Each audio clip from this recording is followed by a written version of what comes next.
Hello, everyone, and welcome again to another Teacher Joseph podcast. Do you want better English? Do you want a better English learning experience? If the answer to those questions is yes, then this podcast is for you. The truth is, if you want better English or a better experience of learning, then you need to have a better view of yourself and what you can achieve. Every week, people come to me and I hear the same story. My English is bad. My English is terrible. I don't know how to move my English on to the next level.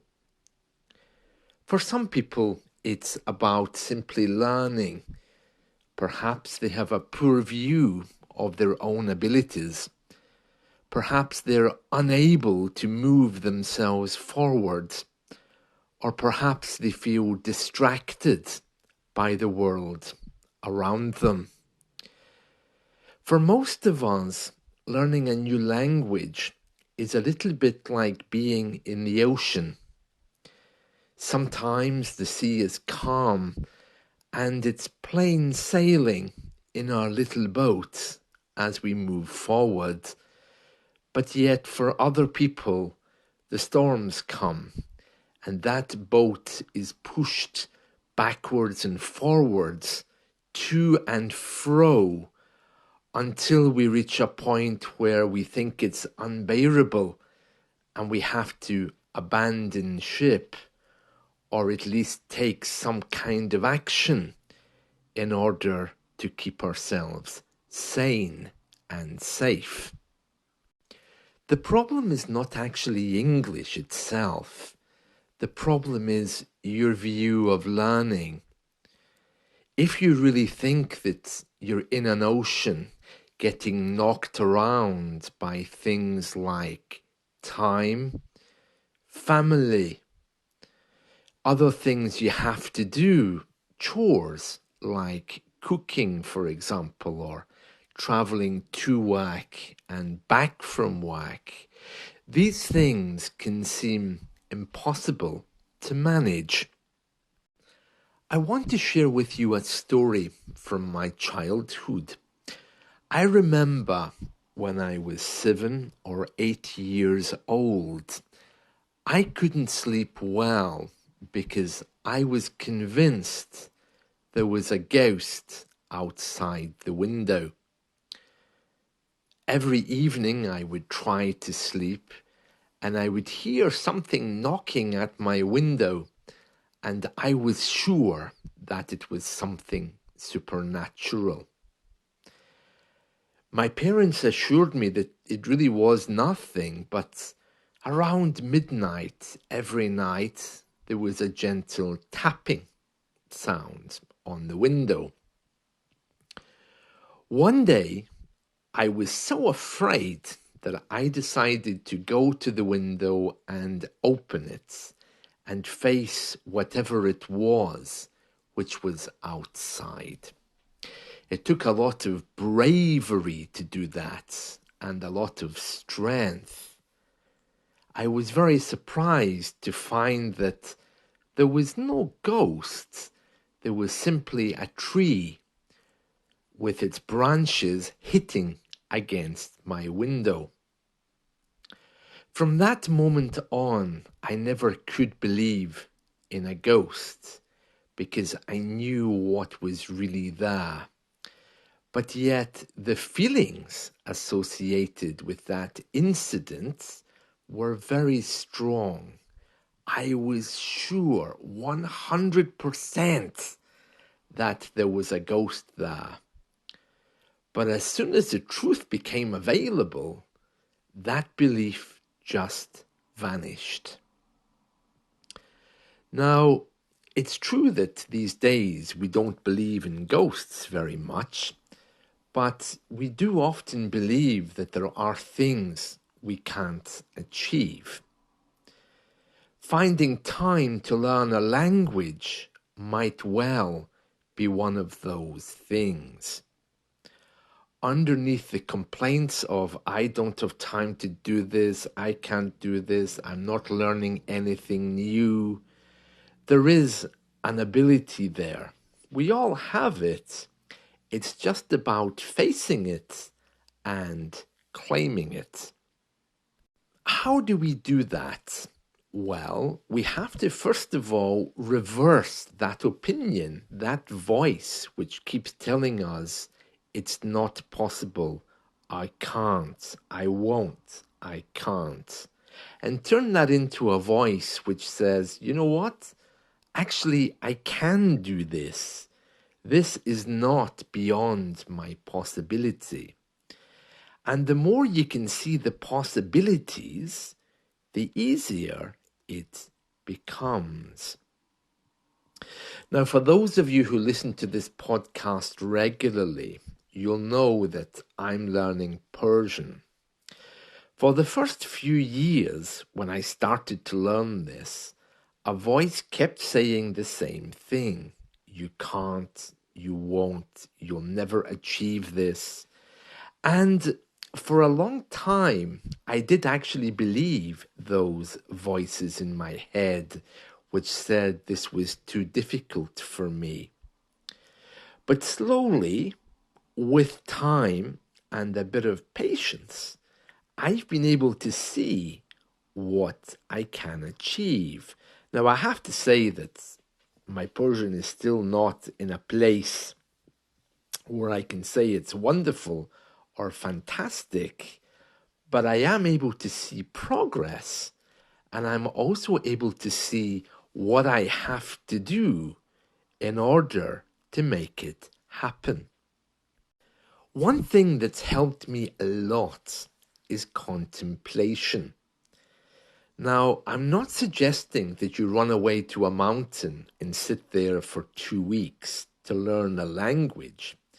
But what I am saying is, when we make decisions from a place of peace and silence, then we find that things in our lives generally get a lot easier. If we're able to quieten our minds for even 5 or 10 minutes every day, that's enough for us to make valuable decisions about how much time we need to spend on something. And that's very different from grabbing 2 cups of coffee, living on your nerves, doing a job with only half your mind upon it, just to please your boss. It's the very same thing with language learning.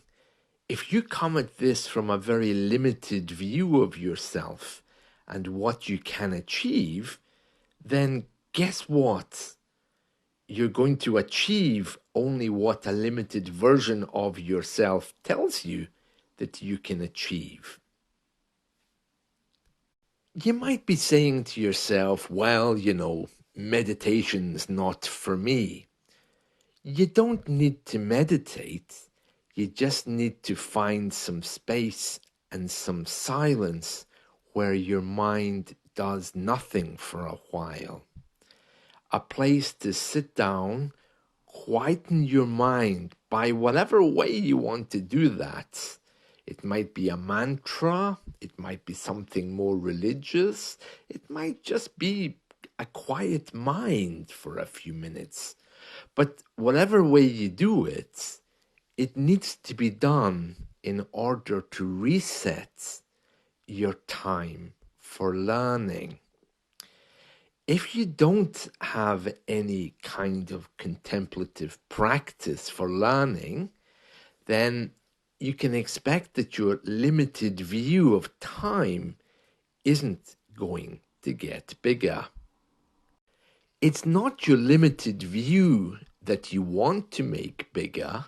You want to reverse it to make that view something which incorporates a want and something that you like to do, rather than just simply trying to push English in between two meetings.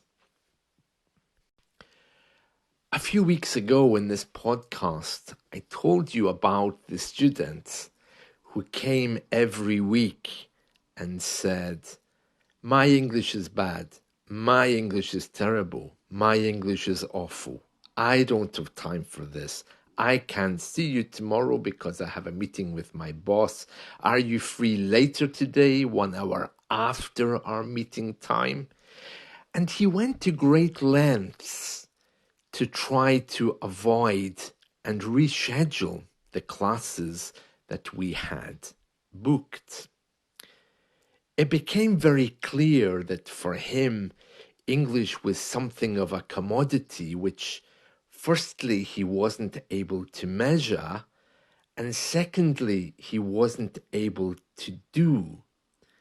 And as a direct result of that, that constant voice, English bad, need more English, became dominant for the few months in which I agreed to teach him. But finally, there came a moment where clearly he simply just wasn't able to continue, and I wasn't able to continue supporting him because I could see that for him, English was something outward. It was something which was somebody else's problem, but not his. If you're looking for a bigger view of your English today, then it begins with a bigger and better view of yourself. Contemplation and quiet time allows us to see what we can achieve and what we can't. It allows us to see what our priorities are in learning, and it allows us to respect other people more, rather than just seeing them as another commodity of our day.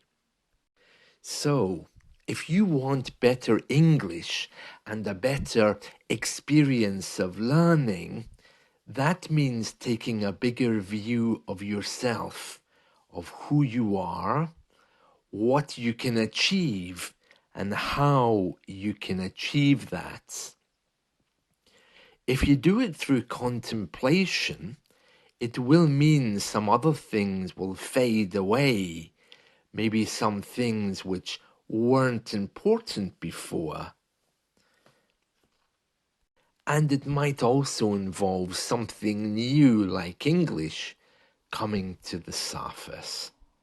So my advice to you today, just for 5 minutes, and I'm sure you can manage 5 minutes, is to sit perfectly still and just to ask the universe what you can achieve today. You'll probably find that those 5 minutes will give you boundless amounts of energy, as well as allowing you to reflect on really what the priorities are. Well, that's it from me. I hope you found this helpful. Please take a few minutes today just to try to find some quiet time to look inward. We all have our messages bleeping and our cell phones ringing, but 5 minutes only is enough for us to have a little reset. See you soon. Bye.